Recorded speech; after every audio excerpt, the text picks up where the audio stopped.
Archaic Records. Hey, what's up, everybody? It's Archaic Records here with you again. My name is Jamie, coming to you from Nashville, Tennessee. And I'd like to think that we have a pretty fun little episode for you today as we go back and rank the studio albums by the biggest band of its generation, the Irish juggernaut that is known as U2. Today's episode is dedicated to my best friend Tim, who lives out in Sacramento, California. Tim is easily one of the biggest U2 fanatics on the planet. If I'm not mistaken, Tim first got turned on to U2 back in 1991 upon the release of their seminal album, Achtung Baby, and he has remained a loyal devotee ever since.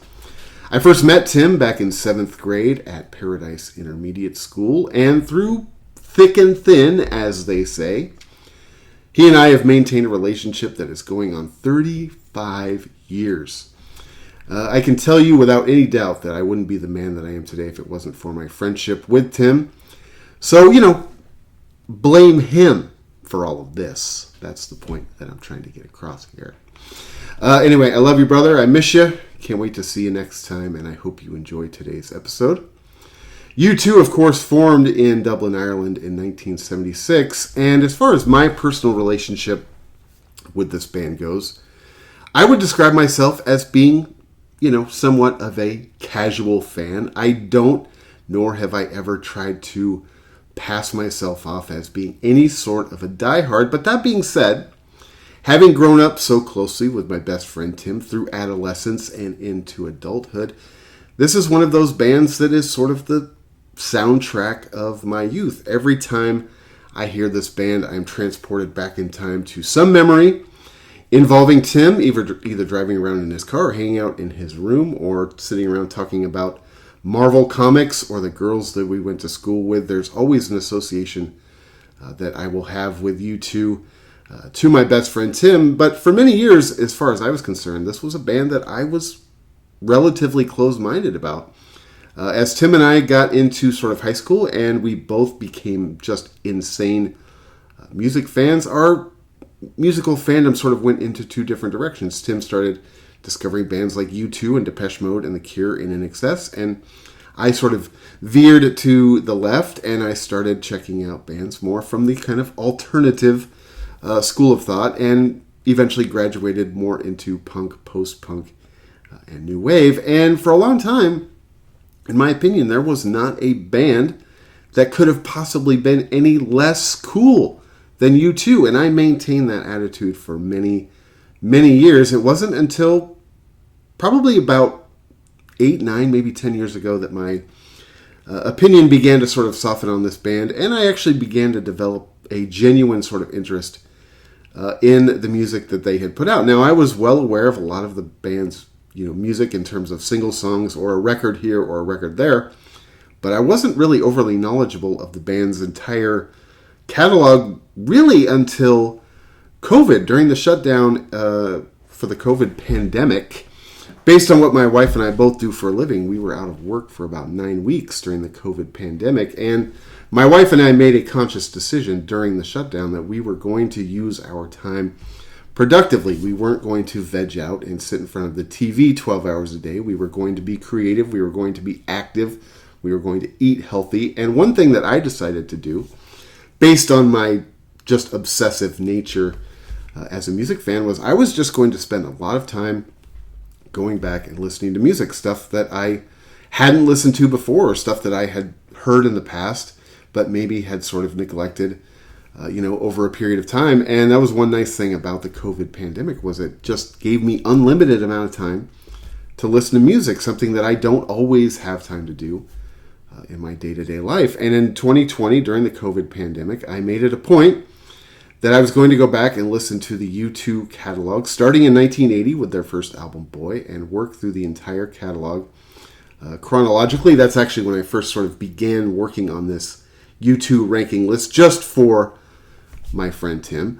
When I first did this ranking, though, I left out a couple of the things that I have included on today's ranking. And as I decided to get back into doing this project again here for the Archaic Records YouTube channel, I decided to go back and sort of rework some of the ranking, because when I ranked the U2 albums in 2020, I wasn't necessarily happy with how it turned out after a couple of years, and I felt like there were a couple records that I judged a little bit unfairly. So I went ahead and I added the records that I hadn't originally included back in 2020, and I kind of revamped the list, because there were records that I felt, especially one in particular, which I will get to when I get there, that I just judged sort of overly harshly based on something that didn't really have anything to do with the actual material on the record, if you know what I'm saying. As far as this ranking itself goes, some of it surprised me. A lot of these records I hadn't listened to in their entirety until probably 2020. There was a big stretch of the band's catalog that I wasn't overly familiar with. Basically anything sort of post-1997 with the pop record that I didn't really know super well. So a lot of this was sort of a learning experience as I went. So I didn't really know where a lot of this stuff was going to go. That being said, my favorite U2 record of all time has always been the same one, and it probably always will be. And as far as stuff towards the tail end of the catalog that I ranked towards the bottom, some of that stuff was pretty obvious as far as I was concerned as well. Anyway, let's get into this ranking. There are 16 albums, so there is a lot to unpack, as people like to say. And for me, number 16 was pretty easy once I heard it. Now, I didn't hear it until last year, because it didn't come out until last year. This record was released on March 17th, 2023, and I actually don't even own a physical copy of this record, because really there isn't much reason for me to own it, because this is not really a record that I'm going to go back and listen to very much at all. Like I said before, I'm a very casual U2 fan. The stuff of theirs I really like a lot, but there is some of their stuff in their catalog that I have a hard time with, and this record in particular is a record that when it was released last year, I had actually planned on reviewing it here on Archaic Records for my friend Tim, because he is such a huge U2 fan. And when I got to the point of actually sitting down and listening to this record in its entirety, one of the things I've preached on this channel is Archaic Records is a place of positivity. I'm not going to come out here and bash anything. I feel like there's enough negativity on the internet and social media that I don't really want to contribute to that. There are albums and bands and songs that I don't like, and occasionally I will sort of brush over it quickly, but I'm not going to spend a whole episode, bashing an album. I did the same thing when the new Iggy Pop record came out. I really wanted to review the new Iggy Pop record here, but the new Iggy Pop record isn't very good, and I couldn't really think of many things to say about it. Now, Iggy Pop is a god. He is beyond mortal, and I am a toad, you understand? So Iggy Pop doesn't need me to sell him to you, but the point is that the new Iggy Pop record kind of blows chunks, and I could not sit here and think of a lot of positive things to say about it, so I decided to just sort of, let it go. I did the same thing with this record. Like I said, I don't even own this record physically, but I do have a copy of this poster, which I picked up for free at one of my local record stores here in Nashville, a place called Grimey's, which if you ever have an opportunity to visit Nashville and you are a record collector, I can't recommend checking out Grimey's enough. But if you go into Grimey's, the entire store is always sort of decorated with these free promo posters. And then once they're finished with them, they sort of throw them in this bin, and you're free to dig through them and take out whatever you want for free. I actually picked up this poster for my best friend Tim. I was supposed to send it to him a while back. Obviously, I haven't as of yet. But to me, this is a record that I just don't really understand. Obviously, this is the reimagined U2 record, 40 new renditions of old U2 standards. I said the same thing a while back when I ranked the catalog of Echo and the Bunnymen, and I talked about their reimagined record, The Stars, the Ocean, and the Moon. Reimagining and going back and reworking your own catalog can be somewhat of a delicate surgery, especially if, like with this U2 record, you sort of fall flat in its execution. I understand wanting to go back and sort of put a different spin on a lot of these songs. And obviously this record, The Songs of Surrender, is a companion piece to Bono's book, Surrender, which, by the way, I have read. I picked it up when it came out, and I actually highly recommend this book. I recommend it much more than I recommend the record that goes with it. It is extremely well written. Of course, I am just a huge music bio wonk. I love the stories about growing up in Dublin, Ireland. I love the stories about his mother, although it was very sad. I don't say I loved it as in I loved it like that, but it was very interesting. Of course, I love all of the, all of the writing about the band and the creative process. The one thing about Bono, which, I respect completely, is his philanthropy and his political activism. Personally, I'm not really a political person, so some of his political parts of the book I skimmed through a little bit more quickly than I did the chapters about the actual band and the music and the creative process and his songwriting. And the book is extremely well written. Bono is, of course, an incredible writer. I would never take that away from him. But this record, to me, is honestly, it's sort of painfully boring. And the fact that there are 40 songs on this thing make it a drudge to get through. I think I've listened to this entire record maybe twice. To me, it's just very, very boring. A lot of it gets super repetitive. Now, there are tracks on this record that I like because they go in and it has more of kind of an MTV sort of unplugged feel to it, which I actually say as a compliment. I was a huge fan of MTV Unplugged. And I like the tracks on this record where you get the sense that it's the entire band. Too much of this record, in my opinion, is performed strictly by the Edge and Bono. I feel like the rhythm section is omitted too much off of this record. And in my opinion, it is a little bit uninspired. It gets a little bit boring. A lot of it is just very repetitive. In my opinion, and I realize that they didn't ask my opinion when they went into the studio to record this record, but in my opinion, instead of doing 40 songs that were sort of, half-baked, in my opinion, I think it would have been wiser had the band, picked out 20 songs and they really invested a lot more time and creativity into really kind of reworking the songs and making them much more memorable. This record, to me, it just falls flat. To me, it's number 16. If I had to pick a favorite song off of the Songs of Surrender record, it is easy, and that is Two Hearts Beat as One, which is a song off of War, which I really like a lot. I really like the reimagined version of Two Hearts Beat as One. I feel like it's one of those songs that they actually did put a little bit of thought and effort into. Some of this is just, I don't want to say unlistenable, but some of it is a drudge to get through.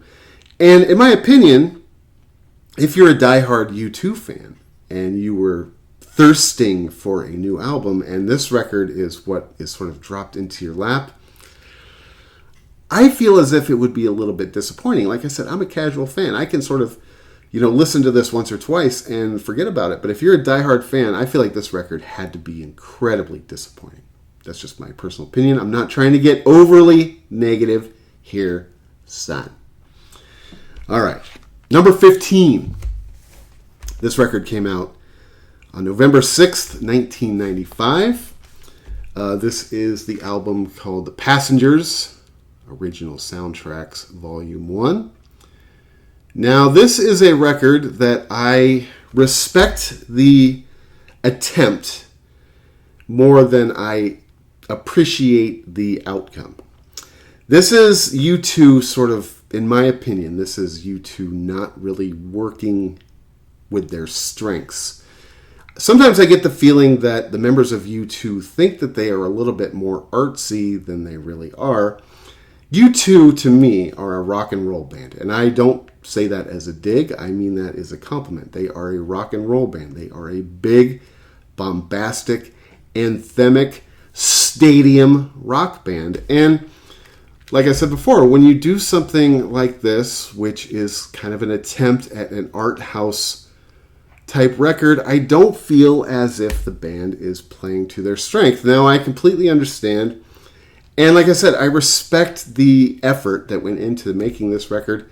You're coming off of Zooropa, you're coming out of Zoo TV, maybe you want to take a step back, maybe you want to do something that's a little bit more artsy. And this is a project that allowed the band to work with Brian Eno in a full-on collaborative capacity, which I completely understand. But to me, this record just doesn't really work. It sounds contrived. It sounds deliberately murky. I feel like this was an attempt to muddy their own waters, and it just kind of doesn't work. And sandwiched in between two records of the band that I really love, Zooropa and Pop, it makes this record feel, even a little bit more vapid, in my opinion. Like I said, I sometimes get the feeling that Bono and The Edge in particular aren't quite as artsy as they think they are or as they want to be. And like I said, this record, it feels contrived. It feels ingenuine. It feels deliberately murky. Now, that being said, there are some songs on this record I really like. I do like the song Slug a lot. Your Blue Room is okay. A Different Kind of Blue is all right. Of course, this album famously features the single Miss Sarajevo, which featured a vocal performance by Pavarotti. And again, why? I'm not really interested.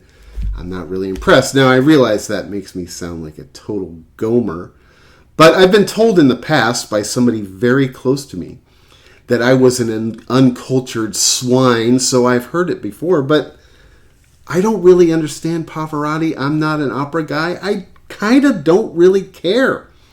I would rather listen to Paul Weller sing every day than Pavarotti. So the song Miss Sarajevo does basically nothing for me. My favorite song on this record is Easy, and that is the song Elvis Ate America, because at least it's funny. Elvis! Don't need shit to Chuck D.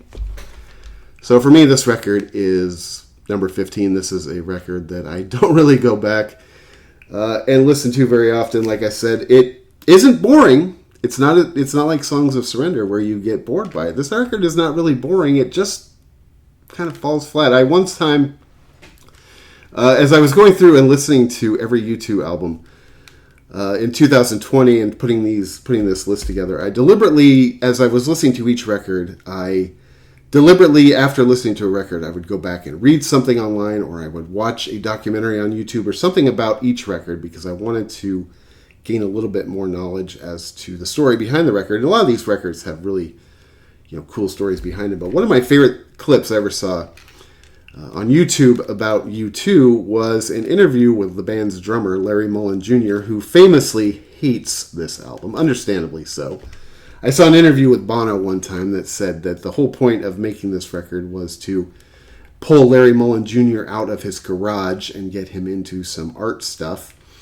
And then he also claimed that Larry Mullen Jr. hated this record because they didn't really let him play the drums on this record. But I saw an interview with Larry Mullen Jr. on YouTube, I believe it was, and somebody just sort of in passing mentioned this record, and Larry Mullen Jr. didn't even respond, but the look on his face was the picture that was worth 1,000 words, if you know what I mean. So for me, anyway, the Passengers record is number 15. It is not terrible.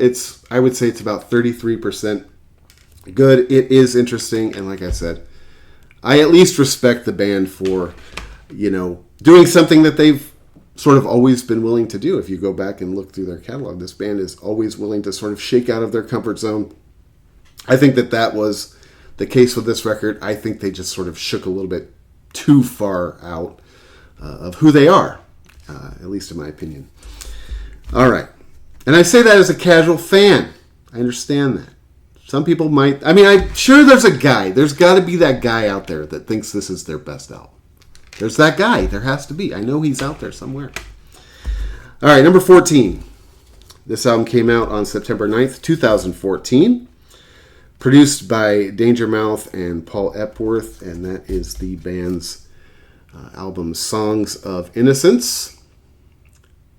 This is an album, to me now, that is much better than the Songs of Surrender or the Passengers record. This is a big step up. To me, those last two records are pretty secure in their place as far as this ranking list goes. But this record actually does have a fair amount of good material. Of course, this record is famous for being the iTunes record, the record that was sort of dumped into everybody's iTunes account, whether you were interested in it or not. Now, personally speaking, for me, when it landed in my iTunes account, it wasn't something that bothered me. There were some people that really got offended over the idea of U2 giving them an album for quote-unquote free. Now, of course, U2 were paid buckets of ducats to put this record out for free. I've always made the argument that U2 made a lot more off this record giving it away for free than they ever would have had this record actually entered the marketplace.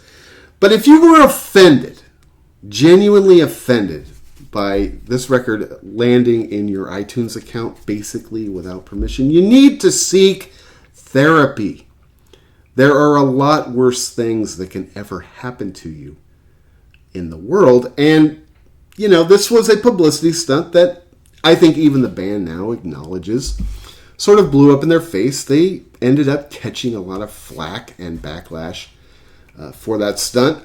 I think the only thing they're really guilty of is perhaps overplaying their hand, maybe, exaggerating their popularity in 2014, assuming that everybody in the world was interested in getting this record for free. If it was 1991 and it was Achtung Baby, people would have been thanking them profusely. But the fact that it was 2014, the band was arguably past their prime, at least in terms of their popularity. It rubbed some people the wrong way. I mean, this band is capable of rubbing people the wrong way.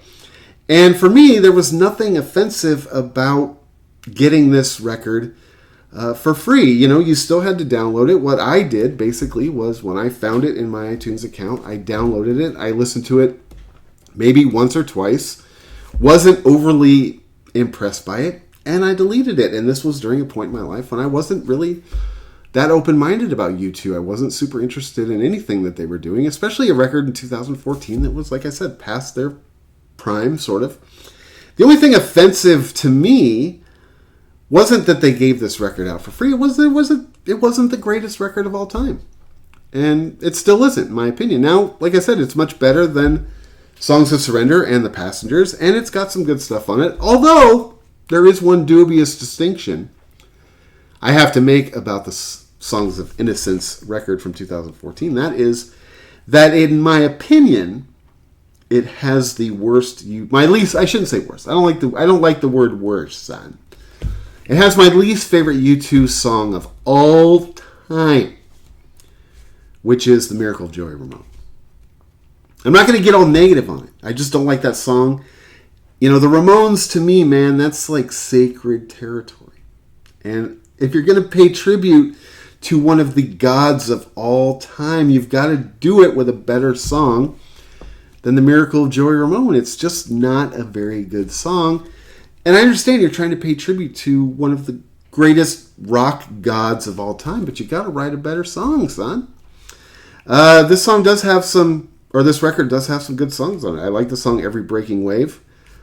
"California" is cool. I like the song "Raised by Wolves." If I had to pick a favorite song off of this record, though, it would actually be on... This is the bonus version with the second bonus disc. If I had to pick a favorite song off this record, it would actually be the first song on the second disc, which is "Lucifer's Hands." I think that song is better than anything that actually made the record. I think the song "Lucifer's Hands" should have made the record. Actually, the Crystal Ballroom, which is another one of the bonus tracks, is pretty snug as well. So I'm going to go with "Lucifer's Hands" on Songs of Innocence. I do like the album cover. I find it to be interesting. That I was just recently informed by my friend Tim that, of course, that's the band's drummer, Larry Mullen Jr. And apparently he is clutching at the waist of his son. Larry Mullen Jr. also showing off some pretty sick ink there, son. Nice tat, bruh. Anyway, for me, that's number 14, Songs of Innocence. Number 13, now from December 1st, 2017. This album was produced by Jackknife Lee, Ryan Tedder, and one of my heroes, Steve Lillywhite. That is the Songs of Experience record. To me, if you count the Songs of Records as a trilogy, sort of a mediocre version of the Berlin trilogy, if you will, this to me is easily my favorite of the three. I've always really liked this album cover. To me, it kind of feels like a throwback to the sort of traditional U2 artwork. I really like this album cover. I find it to be actually quite striking. I want to know the story of that couple. I can't help it. When I see an album cover that is provocative, I want to know who these people are. I want to know their story. And I'm definitely intrigued by who these two people are, what their story is. This song apparently, or this record, I should say, apparently was partially recorded, at least down here in an area of Nashville called Brentwood, Tennessee, which I am unfortunately very familiar with. I happen to work in Brentwood, Tennessee, you understand. And it might explain why this record is just a tiny bit lackluster, in my opinion, because if you've ever been to Brentwood, Tennessee, you realize that Brentwood, Tennessee is the most sterile, inspiration-sucking place in the world. So if this record leaves you feeling a little bit empty, I personally I would prefer to blame Brentwood, Tennessee as being the main culprit of that sort of lack of fire that this record produces. Now, that being said, it is, I think, a much better record than the Songs of Innocence. To me, they're not so much that the records are like twin records. There's only a couple records in the U2 catalog that really sound really the same to me, and this one is much different sounding to me than Songs of Innocence. I actually think the songs on this record are just a little bit better. Now, it's not leaps and bounds a better record than Songs of Innocence, but it is noticeably different or better. I like the song Love Is All We Have Left. Lights of Home is a good song. I don't love the song You're the Best Thing About Me. I like the song Get Out of Your Own Way. Is probably my favorite song on this record. I like the song Get Out of Your Own Way. American Soul is cool. Summer of Love, which features Lady Gaga, is actually okay. I'm not a Lady Gaga fan, but that song is actually not too bad. This record does have some good stuff on it. Like I said before, if I had to pick a favorite song on this record, it would probably be Get Out of Your Own Way. So for me, number 13 is from 2017, Songs of Experience. A much better effort, I would argue, than the one that came out before it in 2014. All right, number 12. This record came out on October 10th, 1988. This record was produced by Jimmy Levine, and of course this record is a companion piece to the film, Rattle and Hum. Now, according to stuff I have seen and heard by the band, the movie Rattle and Hum caused the band a considerable amount of blowback as well. I think people, the band says, and the band and their longtime manager longtime manager Paul McGuinness, both said that the film ended up sort of being a disappointment in the way that it performed commercially. I think when U2 say that things are disappointment, the way they performed commercially, it's all sort of relative based on the fact that this is one of the biggest bands in the world. And I've seen the film Rattle and Hum. It's actually sitting back on this shelf right here somewhere on DVD. And it's actually a movie that I don't mind. Now, I think the movie Rattle and Hum is at the height of the band taking themselves very, very seriously. And according to Bono, the film is basically a journey of the band while they're on tour in the United States and as they sort of explore the American roots in their music. I think that it is interesting. I actually think that it is an entertaining film as far as the record goes. I actually like this record a fair amount. It's certainly way, way better than anything that has come in the ranking before. Of course, some of this record is live. Some of this record is in the studio. I like the version that they start off the record with of Helter Skelter. I like how he introduces this song as a song that Charles Manson stole from the Beatles and that they are stealing it back. I've never really loved the song Desire. I like All Along the Clock Tower. Freedom for My People is good. I actually really like the song Silver and Gold. I really like the version on this record of Pride in the Name of Love. I think it is much better than the studio version. Angel of Harlem is okay. I don't like Love Rescue Me. I don't like When Love Comes to Town. Heartland is good. God Part 2, of course, is an awesome song. Bolt to Blue Sky is pretty good, but my favorite song on this record, and I realize this is probably the most generic choice you could possibly have, but my favorite song off Rattle and Hum is All I Want Is You, and if you haven't gone back and checked out the film, at least in a while, I would recommend it. I actually like the film. I actually kind of like the film more than I like just sitting down and listening to this record, though this record is much, much better than anything that I had talked about prior. So for me, this one is number 12 from 1988, Rattle and Hum. All right, number 11. This record came out on November 22nd, 2004, produced by Steve Lillywhite, and that is the record How to Dismantle an Atomic Bomb. Now, U2, to me, whether you're a fan or not, and I'm a casual fan, as I stated, you have to give U2 credit for at least one thing. If nothing else, if you hate these guys, you have to give them credit for one thing, and that is that U2 is typically a constant band in motion. This band does not sit static. They very, very, very rarely repeat themselves. In this case, basically, primarily. This is the second record of two U2 records that, to me, I consider to be their sort of twin records. This one and the record that came out before it, All You Can't Leave Behind. These are the only two records in the U2 catalog that, to me, sound very, very much alike. Now, this record is a little bit different, and although I like this record a little bit less than All You Can't Leave Behind, I actually like the production on this record more than I like the production on the other one.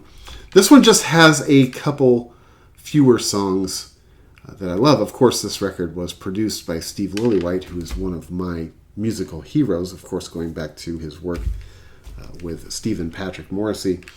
But this is a record that, to me, it's a real sort of middle-of-the-pack record. This has some stuff on it I like. Now, when I went back in 2020 and really kind of sat down and began listening to U2's catalog, in its entirety, in chronological order, these records were ones that I didn't know much about. Of course, I knew the big songs that you couldn't get away from, but this one actually has a lot of stuff on it that I had never heard until 2020. I like the song Vertigo is okay. Miracle Drug is good. Sometimes You Can't Make It on Your Own is good. I like the song All Because of You. A Man and a Woman. If I had to pick a favorite song off of How to Dismantle Atomic Bomb, there's probably two candidates, but I'll go with City of Blinding Lights. It's probably my favorite song off of this record. And it was interesting going back and watching live footage of the band during the All You Can't Leave Behind and How to Dismantle an Atomic Bomb era, because especially coming out of the whole Pop Mart thing, the band really sort of scaled back their live performance, and they went to where they were performing back inside of arenas instead of the giant stadiums. And for most bands, you wouldn't think that performing in an arena is a small show, but if you go back and you watch the Vertigo DVD from Chicago, and their stage set seems so tiny compared to anything that they had done prior with Zoo TV and Pop Mart. So it's funny that this, to me, was sort of a scaled back version of the band. I would make the argument that it's not quite as good as number 10, which came out on October 30th, 2000. This one was produced by Daniel Lanois and Brian Eno, and that is the record that preceded it, which is All You Can't Leave Behind. For me, this was a record, if you go back and you listen to the band's catalog in its chronology, this record and How to Dismantle an Atomic Bomb, to me, which are very similar. Now, I don't like the production as much on this record as I do How to Dismantle an Atomic Bomb. I like the sound of that record better. I just like the songs better on this record, which was kind of the tie-breaking, factor for me. These two records, you could probably go back and forth. You could probably put them in either order, but because I do like the songs better on this one, I'll choose this one first. But for me, if you go back and you listen to these records in chronological order, and you're coming out of Pop in 1997, which to me is one of the band's best records, and it is one of the records where the band, sort of shrugged off their comfort zone in a way that really worked. And I talked about it not working so much on the Passengers record. To me, Pop is one of their artistic, one of their greatest artistic accomplishments. And to me, this record is much safer. To me, this record is sort of, reeling it back in a little bit, bringing it back to the sort of, not the U2 formula, because this is a unique sound. This is definitely not a sound that they had necessarily before this, but I feel as if they kind of took less chances on these two records. I don't want to say that they were necessarily safe, but I do feel as if they were certainly more conservative. They were taking less chances, and arguably, I think that these two records are probably, this one and Atomic Bomb are probably, bigger now and more highly regarded within the band than Pop, although I think that Pop is a far superior album to either of these. Of course, this was another one of the tours where the band came, back indoors in arenas away from the big stadium, or the big stadium tour. And again, the set list, or their stage set on this tour, you wouldn't think this for any other band playing in an arena, but it looks so tiny. I remember seeing footage of this stage setup, which I liked because it had the catwalk with the heart. But considering it was U2, it just seems so tiny, especially compared to stuff they had done in the 90s with, Zoo TV and the Pop Mart tour. But this record is pretty good. It is number 9, in my opinion. 9 out of 16 isn't... no, this is number 10 out of 16, so it's not bad. It's very much like a middle-of-the-pack record. I like the song Beautiful Day. Stuck in a Moment You Can't Get Out Of. I like the song Walk On. New York is awesome, but if I had to pick a favorite song off of All You Can't Leave Behind, it would probably be... It'd probably be Kite, if I had to pick a favorite song off All You Can't Leave Behind. So for me, from 2000, that is number 10. I think it's slightly better than How to Dismantle an Atomic Bomb in terms of songs. And like I said before, in U2's catalog, those two, to me, are like twin records. Not that they are exactly the same, but they're pretty close. Much closer, I think, than any other two U2 albums. Even, I would make the argument, even more than Boy in October, which sometimes, admittedly can sound a little bit similar. But I feel like these two are the most similar in U2's catalog.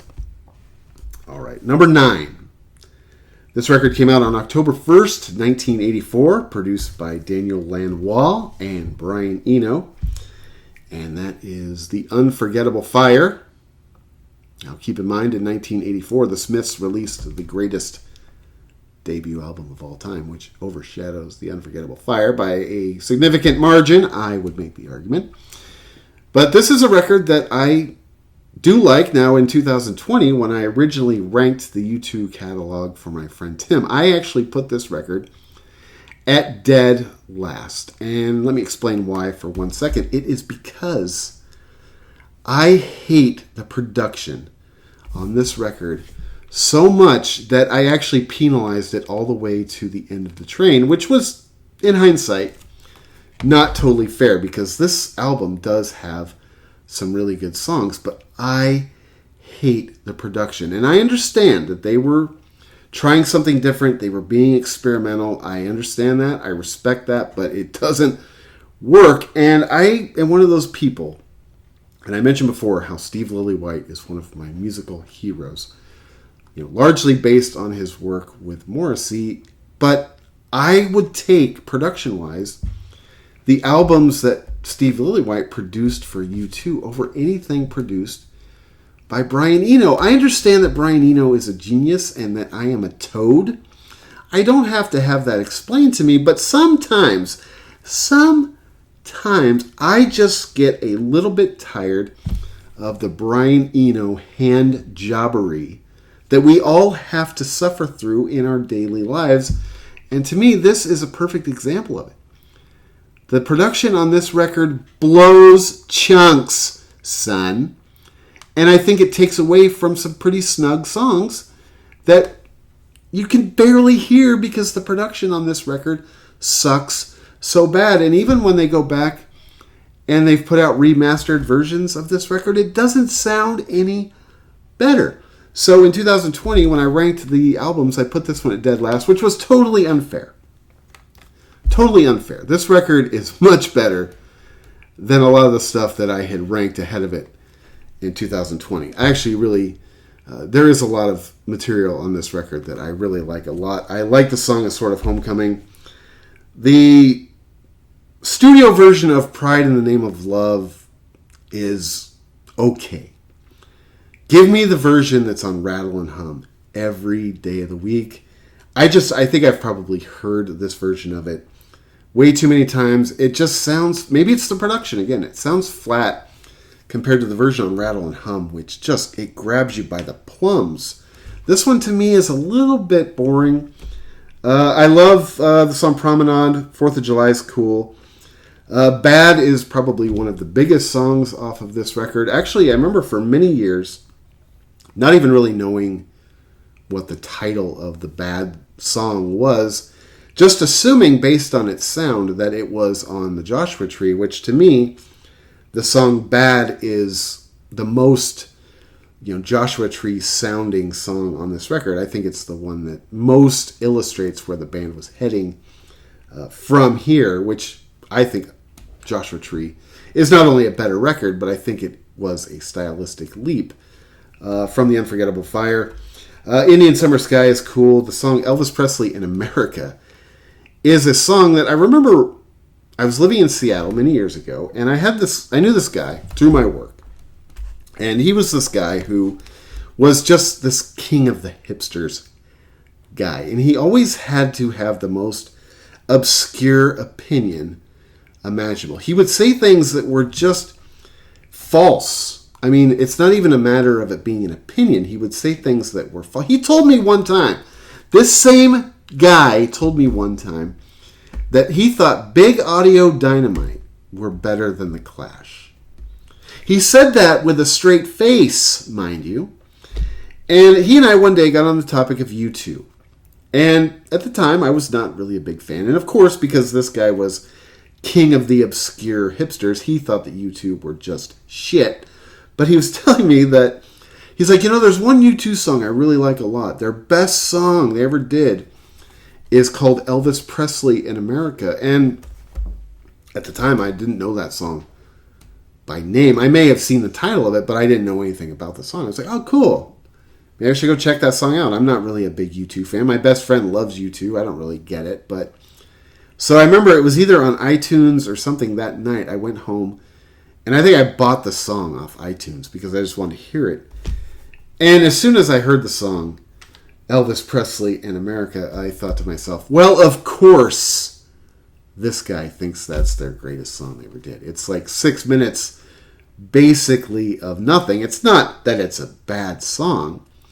It's just that it's overly long and it doesn't do anything. And I thought, of course this guy says that because he has to be the guy who thinks that that is their greatest song. Of course, the song MLK is awesome too. My favorite song off this record, though, is Easy. And that is the title track. I love the song Unforgettable Fire. Despite its really, really scuzzy production, I think that record is actually really good. This is one of those records that when I went back and re-ranked the albums after I gave it more of a fair shake, admittedly, this one surprised me a little bit because it was a little bit lower than I expected it. But I think Unforgettable Fire is a good record, and of course it's the last record the band put out before they just became Kajunga, if you know what I mean. Alright, next record is number 8. This record came out on February 27th, 2029. Produced by Brian Eno, Daniel Lanois, and Steve Lillywhite. The record is No Line on the Horizon. This isn't necessarily the last, good U2 record that has come out, but to me this is the best of this era of the band's career. According to things I read when I was going back and listening to this record, the band actually began work on this record in 2006 with Rick Rubin as the producer, which, thinking of U2 working with Rick Rubin, is something that is kind of difficult for me to wrap my brain around, sort of on both ends of that relationship. And apparently it did not turn out to be a very fruitful experiment, because the band would very quickly sort of scrap that idea, and in 2007 they began working with somebody they were much more familiar with, somebody that probably much more simpatico with, despite the abortion of the production on Unforgettable Fire.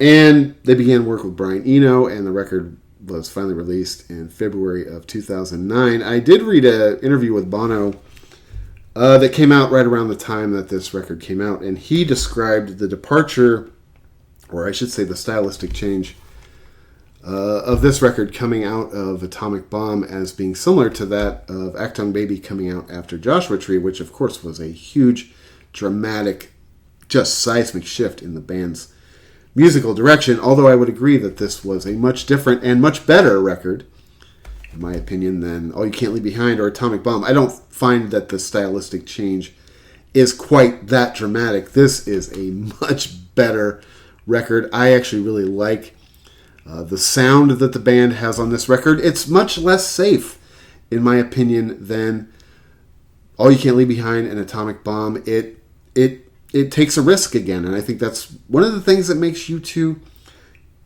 tick. I think it's one of the things that actually makes them work is, taking risks, not being static. Bono said in his book that he does not allow himself, nor does he allow the members of his band to ever become overly comfortable, even if that creates strife within the partnership that is U2. And I think that this record sort of serves as an example of that, to be this far into your career in 2009 and still be willing to take risks and take chance and, sort of flex your creativity and, can even consider the idea of working with somebody like Rick Rubin. Now, it didn't work out, and, it's hard to imagine U2 working with Rick Rubin, but I at least respect the fact that they were willing to sort of take that risk, if nothing else. This record has some really good stuff on it. I like the title track. I like the song Magnificent. Moment of Surrender is good. I don't love I'll Go Crazy If I Don't Go Crazy Tonight, and I think the band did themselves a real disservice with this record, because one of the big singles, it may have been the first single, I'm not an expert here, but I know that one of the singles was the song Get On Your Boots, which to me is the worst song on this record.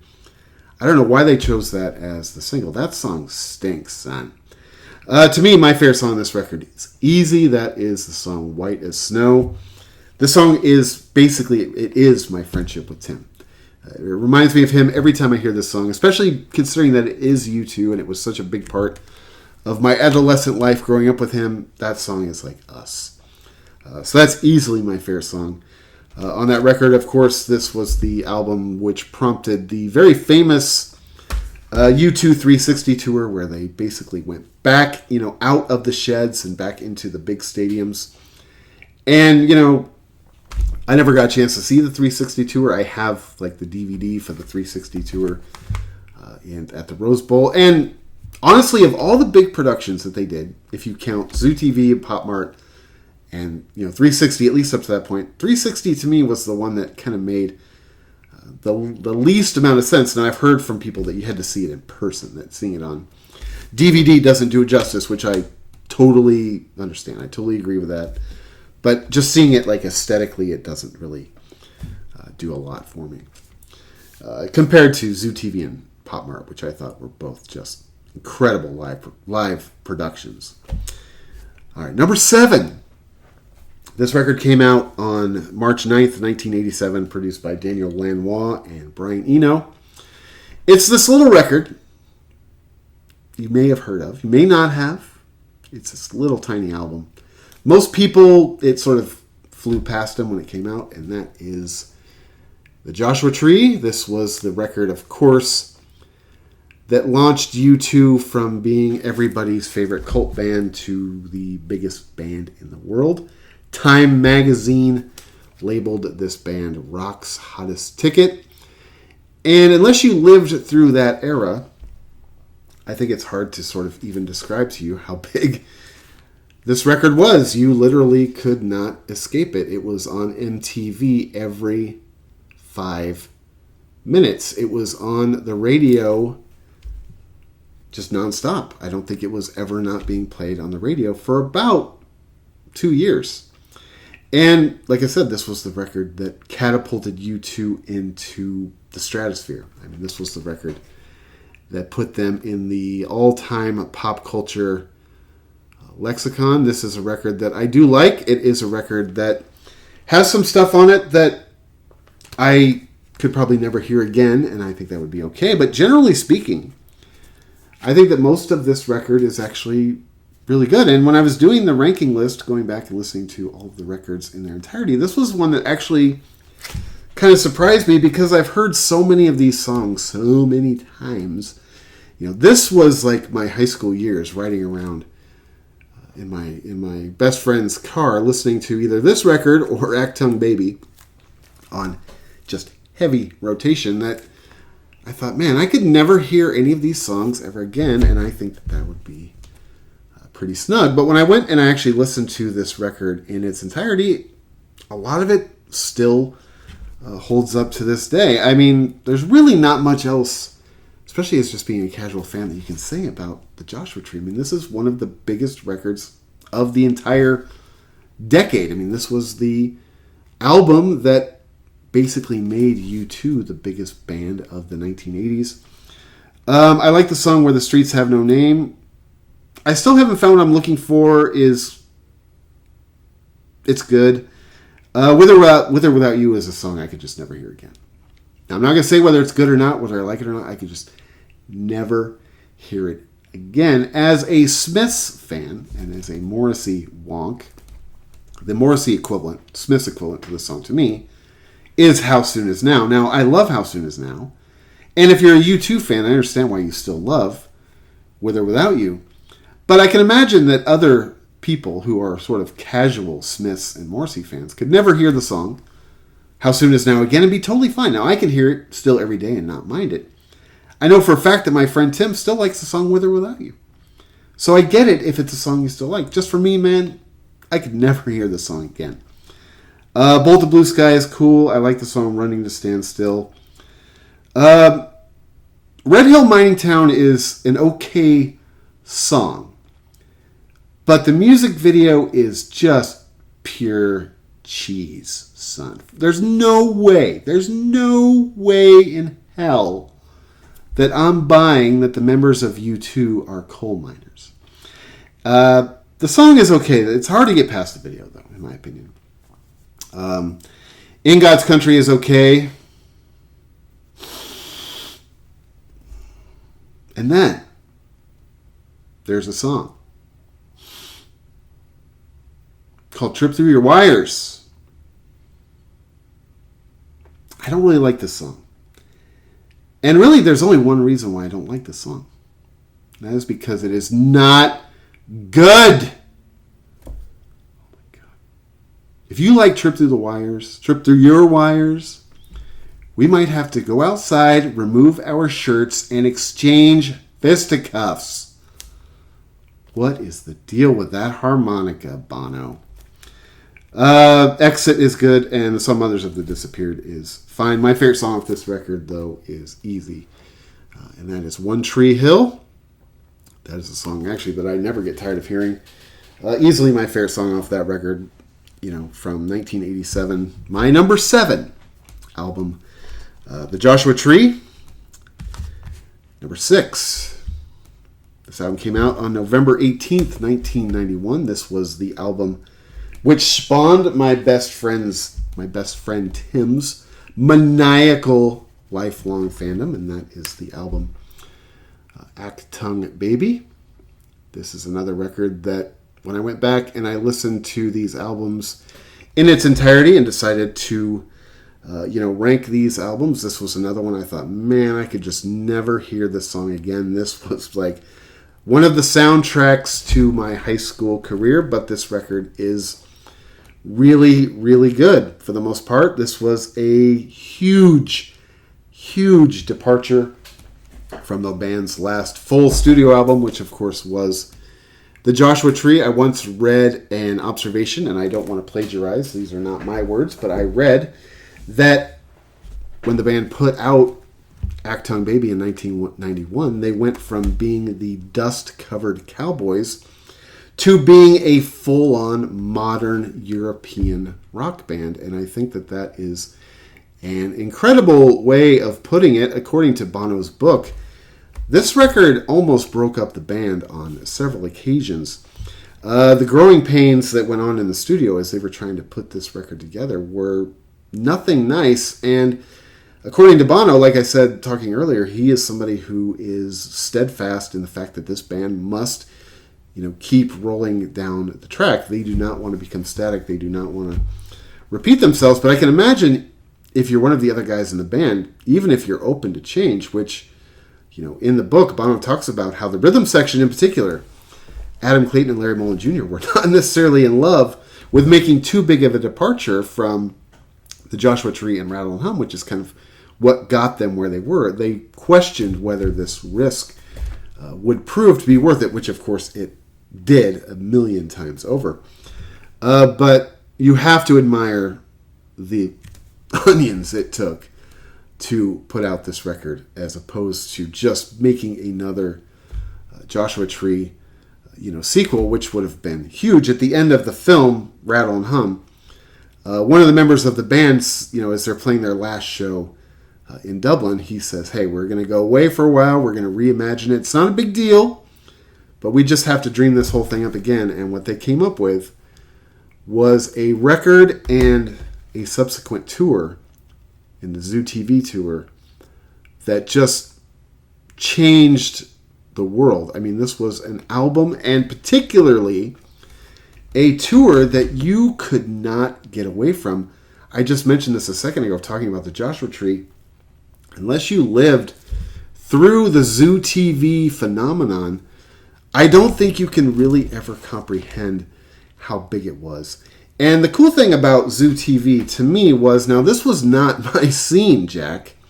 I was way more into the stripped down alternative, grunge, into punk and post-punk music, especially around this time. But this flew the flag. I mean, this basically waved the middle finger at everything else that was going on in music. Keep in mind that 1991, 1992, 1993, this was the height of the grunge era. This was stripped down. This was flannel shirts, no stage production, muffly, grimy music. And this album and this tour basically waved the middle finger at everything that all of that stood for. You two were the only ship sailing in this direction. And whether you're a fan or not, that is something that I have always, well, not always, let's just say not always, but as I've gotten older and I've began to look at this band a little bit more impartially, that's something I can't even begin to tell you how much I respect them for just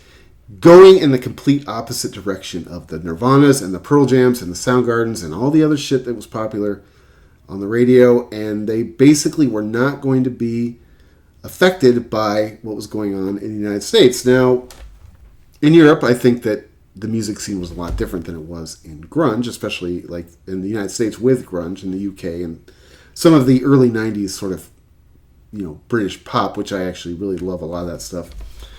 But this tour, you could not escape it. It was on TV. It was being referenced all the time. This tour was just egomaniacal hyperactivity. I saw a documentary about the band one time where they described the stage set for Zoo TV as being part oil refinery, part television station. It was epic. It was something that even today in 2024, you go back and you watch this DVD, it still seems futuristic. It doesn't seem dated. It feels as if this time hasn't even arrived yet. And the fact that they were able to pull this off, every night, every city around the world. Now, it'd be one thing if you do this, you do this big show one time with this massive production. But the fact that this thing toured for 2 years, 2.5 years, is staggering to me. This record is pretty solid most of the way through. I love the song Zoo Station. One of my least favorite U2 songs of all time, though. I have to be honest. I'm not trying to be negative. I mean, my least favorite song of U2's ever is The Legend of Joey Ramone. But one of my least favorite songs ever is Even Better Than the Real Thing. Just the second song. I don't like that song at all. Of course, I love the song One. That is a classic.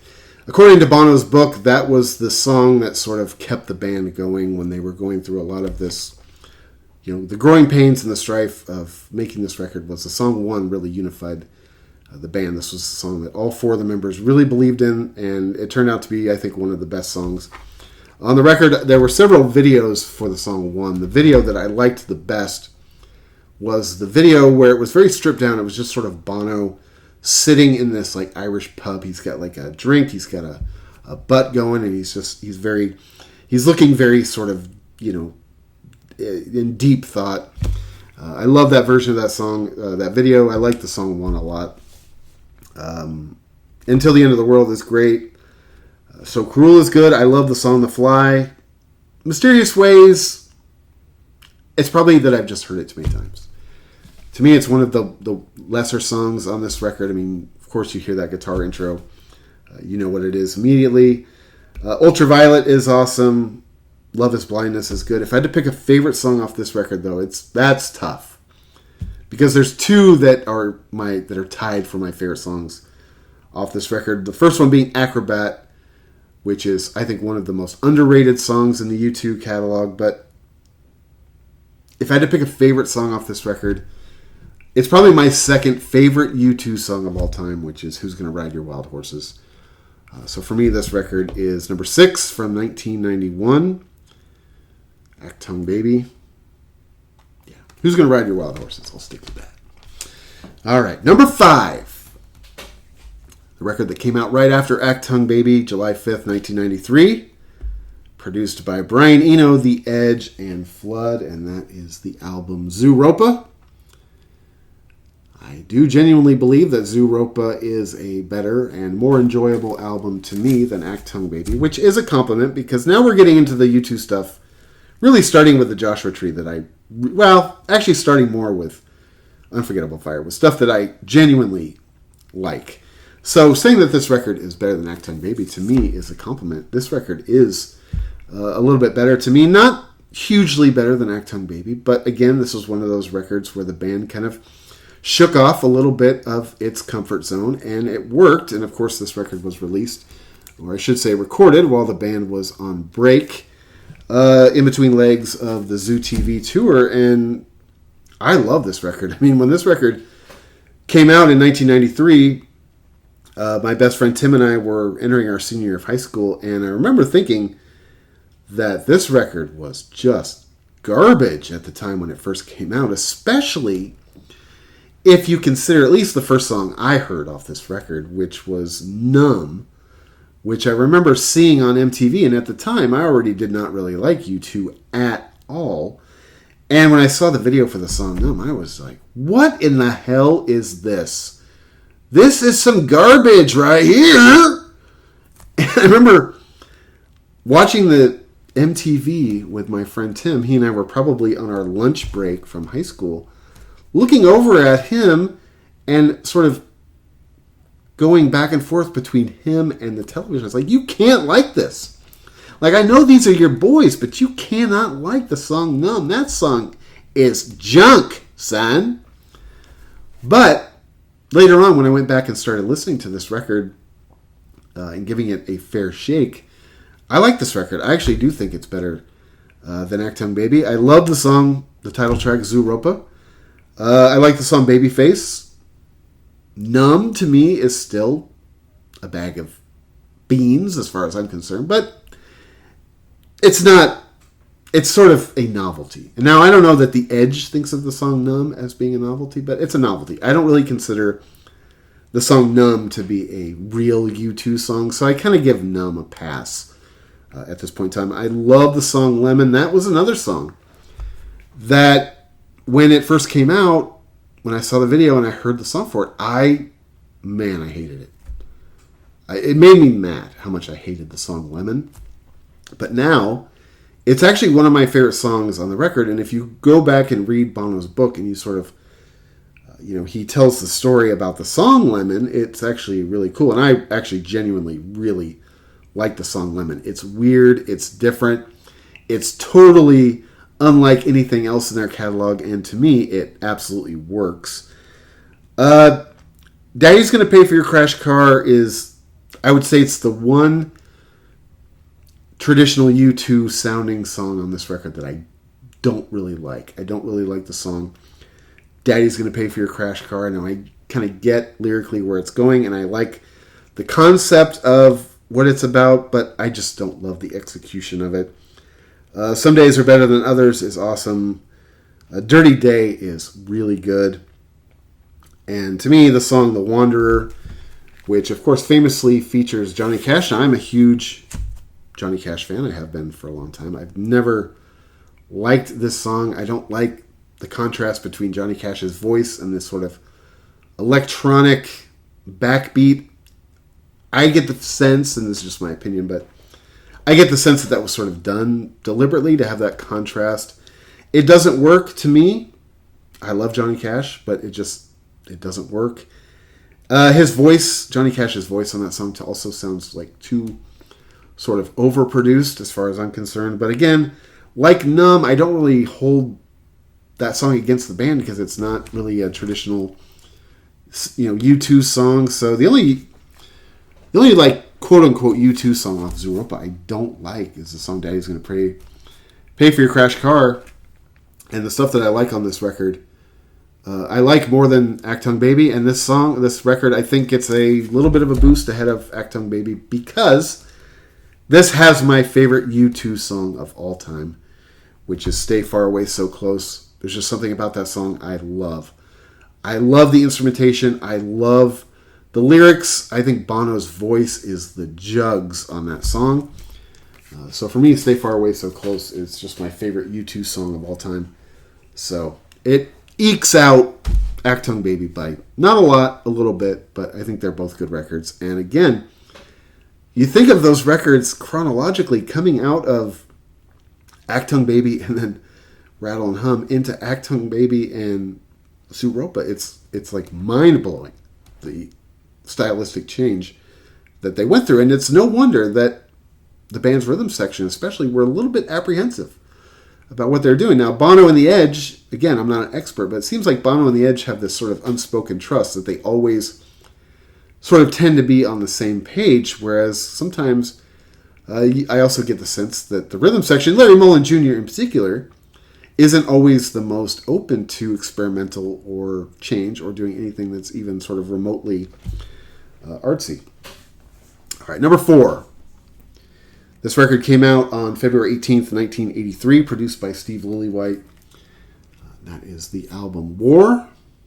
I mean, this album, there's really not much bad you can say about the album War. You can try, you can be a U2 hater all you want, but this record is pretty snug straight all the way through. I remember when I was a kid, the first time I remember hearing U2 and knowing who they were when I was a kid, there was a kid in our neighborhood who was in high school, and he was living in a pretty sort of rough situation, and my parents, we had the house on the block with the kind of fun, young, cool, hip parents. Now, our life behind closed doors wasn't always peaches and cream, but this kid came from a pretty rough setting, and he had a falling out with his parents at a certain point in time, and he decided that he was going to stay with us because he craved something that was happier and much, much more functional than his life at home.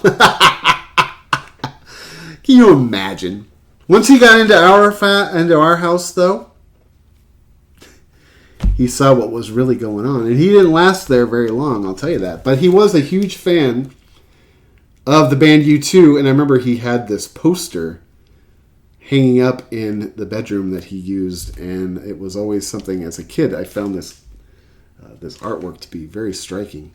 Again, talking about the U2 artwork, I want to know who this kid is. I want to know what his story is. But that's the first time I remember hearing the band U2, and when I listened to the album War, because this was the album that high school kid who stayed with us, this was the album that he just wore out. He listened to this thing all the time. Although his favorite band, I'll never forget this, his favorite band was Berlin.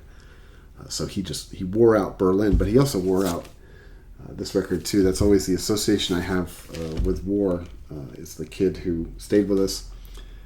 This record is it's pretty awesome start to finish. I actually really like War a lot. I like the song Sunday Bloody Sunday, though I have to tell you that the studio version of it is okay. But if you want to hear the best version of Sunday Bloody Sunday, you have to go back and watch the film Rattle and Hum. The film version of Sunday Bloody Sunday and Rattle and Hum is something that I never get tired of. Every time I watch that version of that song, it literally makes my starfish pucker. It is one of the most powerful performances, probably my single most favorite performance in U2's entire career is Sunday Bloody Sunday in the Rattle and Hum movie. Go back and watch that. It is just, it makes your skin tingle, honestly. Every time I watch it, every single time I watch it. And I remember as a kid watching that movie with my friend Tim in his room, and every time that part of the film would come on, I'd get the same reaction. And at the time, I didn't want to like U2, so I'd sit there and pretend as if I was disinterested. But their performance of Sunday Bloody Sunday in the film Rattle and Hum is unbelievable. I like the song Seconds. I never get tired of the song New Year's Day. The Refugee is good. I like the song Red Light. I like the song Surrender. I like the song 40. To me, I mean, my favorite song on this record is Easy, and that is Two Hearts Beat as One.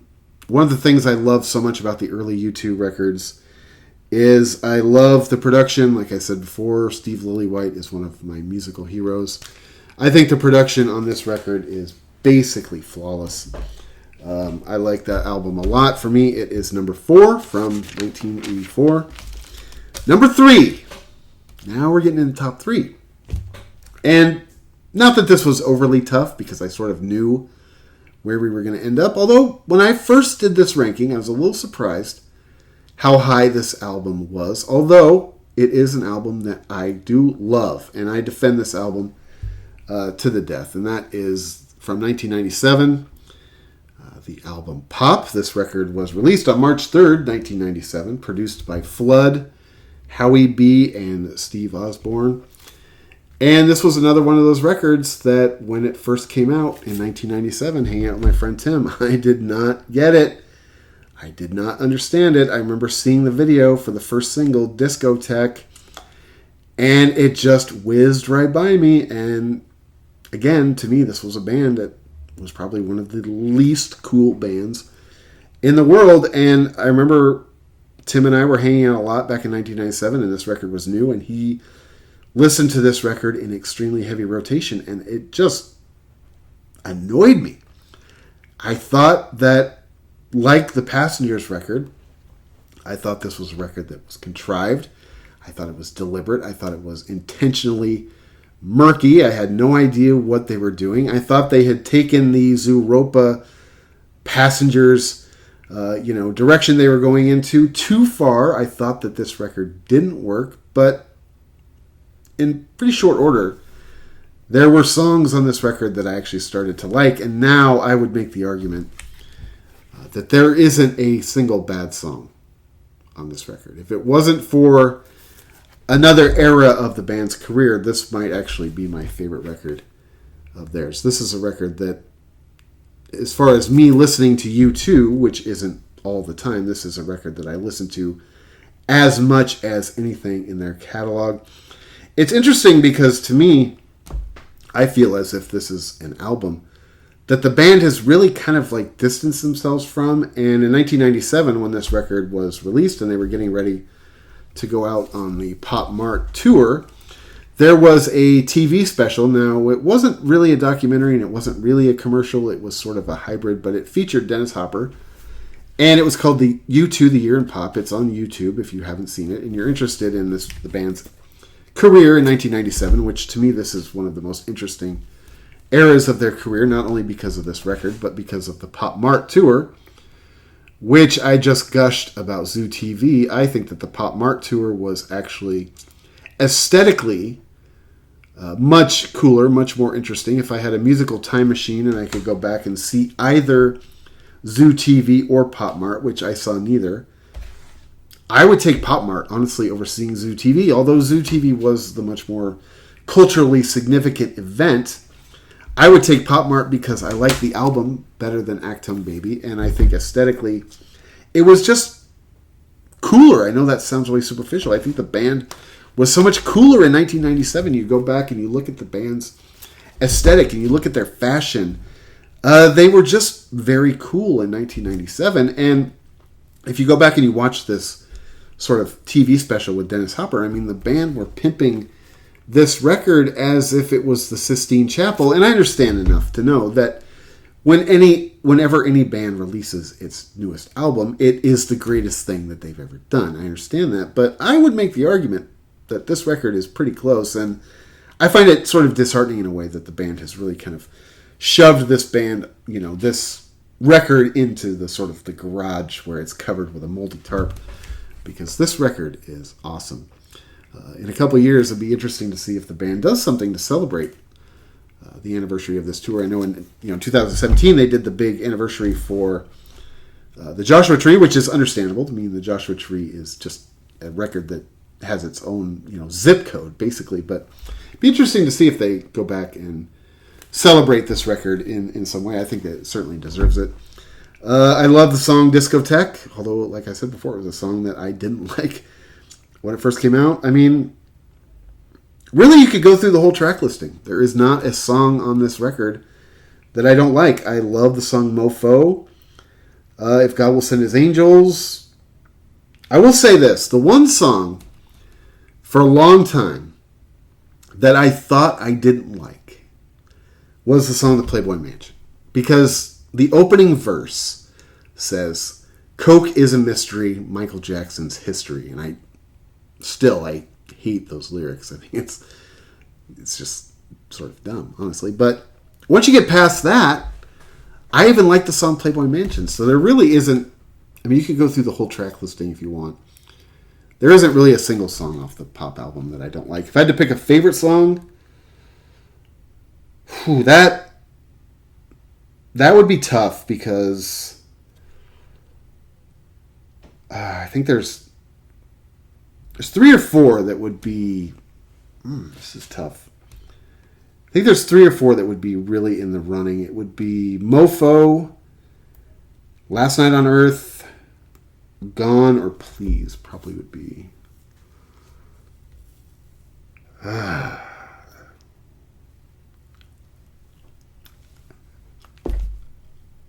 going to say Gone. Probably my favorite song of Pop, which is my 3rd favorite record in the U2 catalog. A record that today is just grossly underappreciated, even by the band, which, they're not really known for underappreciating themselves, if you know what I mean. But, man, you need to go back and listen to that record, Pop, because to me, it is the Jugs. All right, number 2. Pretty much knew this is where the direction we were going in when this whole thing started, because this is my favorite era of the band's career. My favorite era of music, period, is that era between like 1976 and 1984.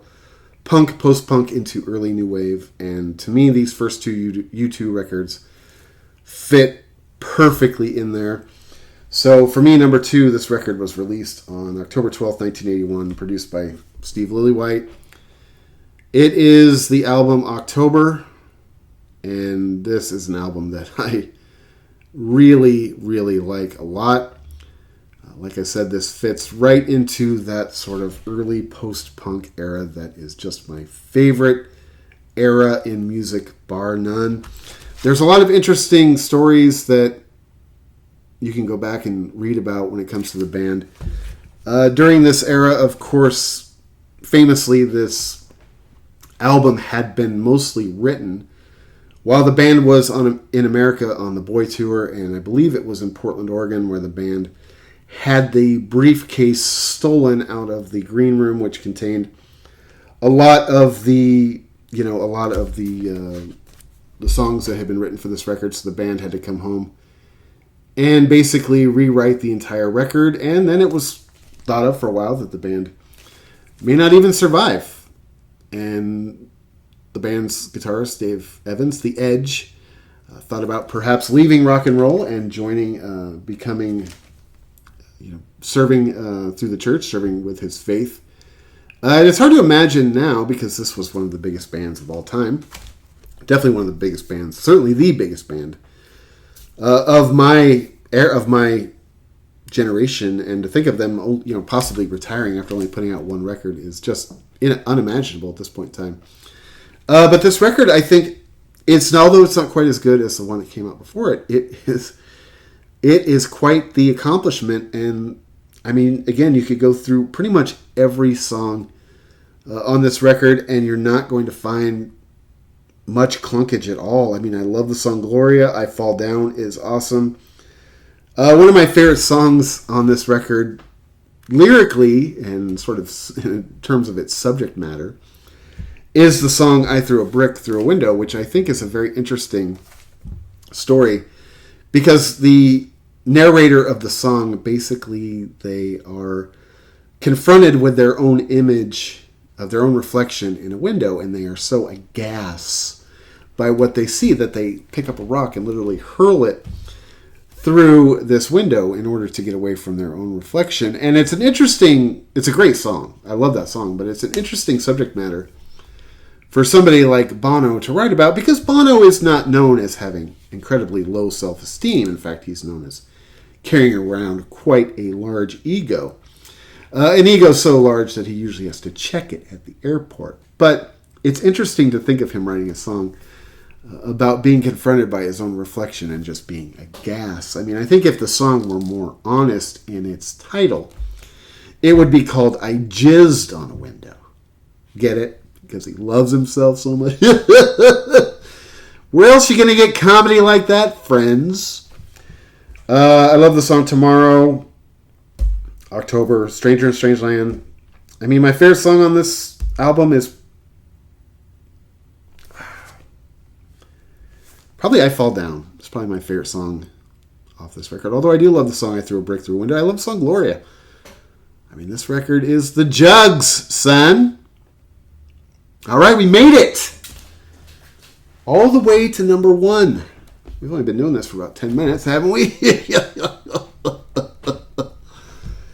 Anyway, this one was easy. This is easily my favorite record in the U2 catalog. This is arguably, in my opinion, one of the best debut albums of all time, probably in the top 20 best debut albums of all time. October 20th, 1980. Produced brilliantly by Steve Lillywhite. That's another thing. The production on these first two records by Steve Lillywhite is the jugs. It's no wonder he's one of my musical heroes, probably my favorite producer of all time. Anyway, it's the album Boy. This is the one that I have. Apparently this cover, which was the alternate cover, released in the United States, because the original cover that had been released in the UK and Europe, American record companies thought that it was... it had like a pedophilia kind of feel to it, which of course I totally disagree with. So I have the one that has the ink blot cover. This is just the one that I happened to find the day I went out searching for this record. I actually don't hate this artwork, although it is far inferior to the original with the kid on the front. I mean, really, there's not much you can say about this record, apart from the fact that start to finish, this record is just classic post-punk perfection. I mean, this record is clean, it's tight, it's crisp, it's up-tempo, it's in your face, it's snotty, and you think about how young the guys in U2 were when they wrote these songs. It makes it even more remarkable to me than it is if you just sit down and sort of listen to it brainlessly, which with me and my lack of intelligence, it's my only option, really. There's really nothing on this album that isn't the Jugs. I mean, I Will Follow. It's basically a perfect song. Am I wrong? I don't care how many times I hear the song I Will Follow. It is a song I never get tired of. It's a perfect song. And even today, when the band breaks it out live, it never ceases to be one of my favorite U2 songs of all time. I talked about earlier, because everything in my life always comes back to Morrissey in one way or the other. To me, I Will Follow. I talked about this with or Without You and How Soon It Is Now. To me, I Will Follow is the Smiths equivalent to This Charming Man.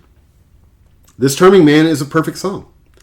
I've heard it 1.5 million times, and I never get tired of it, and I never will. I Will Follow is a song that is basically a perfect song. I've heard it 1.5 million times. I'll never get tired of it, and I never will. Twilight is awesome. On Cat Dub is awesome. Into the Heart. Out of Control.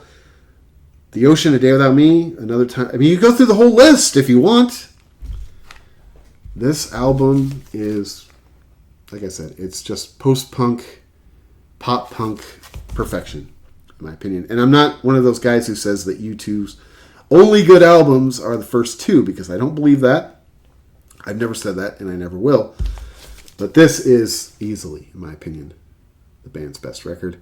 My favorite song off this record is also easy, and that is Stories for Boys. That song is snug. Anyway, we made it.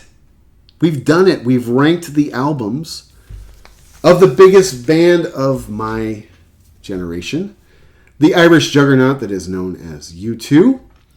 As always, feel free to join the conversation in the comments section. Tell me where I was right, where I was wrong, where you agree or disagree, where you might rank the albums of the band U2. Anyway, man, as I mentioned before, this video was dedicated to my best friend Tim, who lives out in Sacramento, California. I hope you enjoyed it, man. Probably took you 3 days to get through it, but we did it at the end of the day. Anyway, man, thank you so much for checking out this video. This is Archaic Records. My name is Jamie, coming at you from Nashville, Tennessee. Be sure to check back most weeks for Morrissey Monday, a weekly celebration of all things Morrissey and the Smiths, as well as other record content and album reviews throughout the week. And I think that's going to do it. So until next time, my friends. Talk to you then.